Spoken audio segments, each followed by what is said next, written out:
বেশিরভাগ ছিলেন, ভেতরে 10 জনকে ঢুকতে বলা হয়েছিল।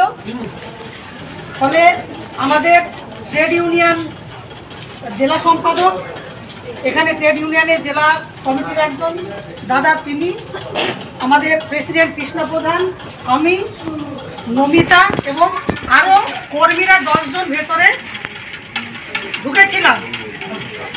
ঢোকার পরে স্বাভাবিকভাবেই প্রচণ্ড একটা উত্তেজনার পরিবেশ তৈরি হয়।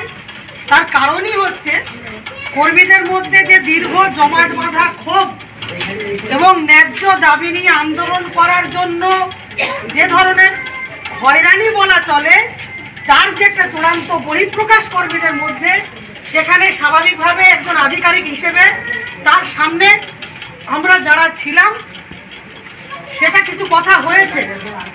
পরে সুষ্ঠুভাবে আলোচনা হয় এবং স্বাভাবিকভাবেই আমরা গতকালকের যে ঘটনা, সেই ঘটনা কেন এরকম করে ঘটানো হলো এবং কর্মীদেরকে শোকজ দেওয়ার নাম করে যেভাবে তাকে একটা মানসিক পীড়া যে দেওয়া হলো, আজকেও আবার তার কোথায় বাড়ি, কোথায় মানে কি কাজ, সেগুলোকে ছেড়ে রেখেও যেভাবে এত খরচ খরচা করে আবার আজকে আসতে হলো, আমরা মনে করছি এইগুলো একেবারে অপ্রয়োজনীয় ছিল।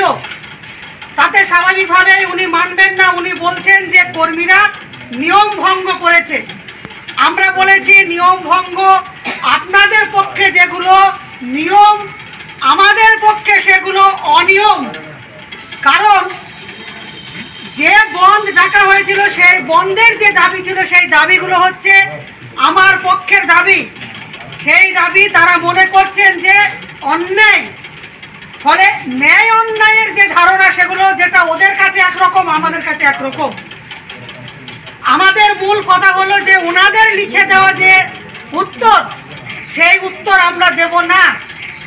প্রথমে যেটা লিখিয়েছিল যে আমি আর কোনোদিন এরকম করবো না, এই মর্মে একটা, সেটা ওখানে আমরা আজকে দেখিয়েছি। তাতে উনি বললেন যে ওটা কে দিয়েছিল জানি না, পরে আমি ওটা চেঞ্জ করে আরেকটা দিয়েছি। তাতে আমরা বলেছি যে আপনিও যে আরেকটা দিয়েছেন সেটাও তো প্রায় ওই রকমই, যে প্রতিশ্রুতিবদ্ধ থাকতে হবে যে কোনোদিন আপনারা আর এরকম করবেন না।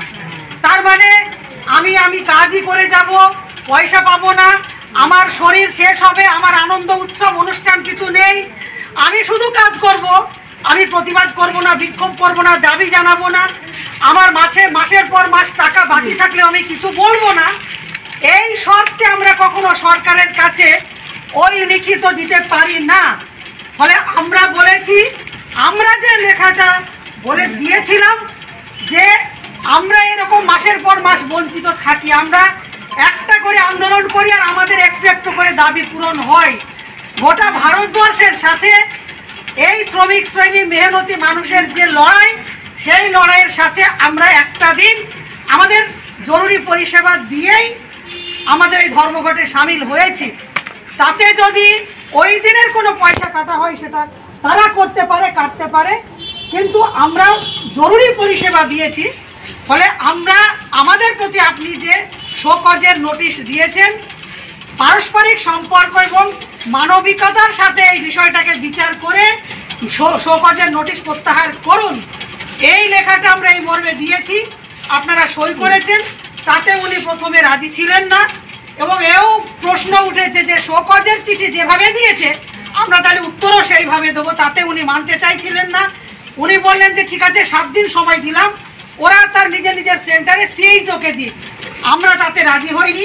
আমরা বলেছি এই ব্যাপারটা আর আপনি জিইয়ে রাখবেন না, নিষ্পত্তি আজকেই করুন, কারণ আবার একদিন আসবে, না হলে সিএইচওকে দেবে। ফলে এই মানসিক পীড়াটা কোন সিএইচও আবার কিভাবে কি বলবেন, ফলে আমরা সেটা চাইছি না।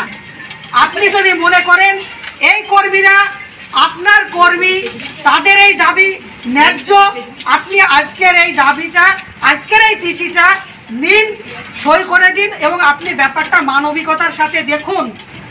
এইটা বলাতে উনি ওনার কিছু অভিমান, ক্ষোভ প্রকাশ করলেন। উনি বললেন কর্মীদেরকে আমি কত ভালোবাসি, আমি জানি ওদের সমস্যা, ওদের কষ্ট, ওরা পয়সা পায় না।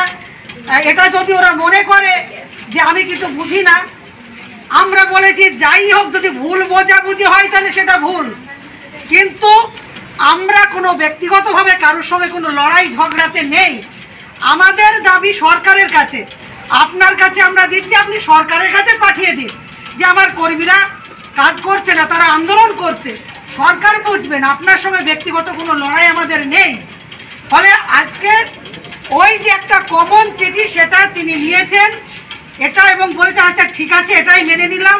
ফলে আমাদের এই দাবিটা উনি মেনে নিয়ে সেই চিঠিটাই গ্রহণ করেছেন, আলাদা করে কাউকে দিতে হবে না। আমরা মনে করি ওনাকে এটা আমরা বোঝাতে পেরেছি, এটা আমাদের জয়। এটা হচ্ছে একটা বিষয়।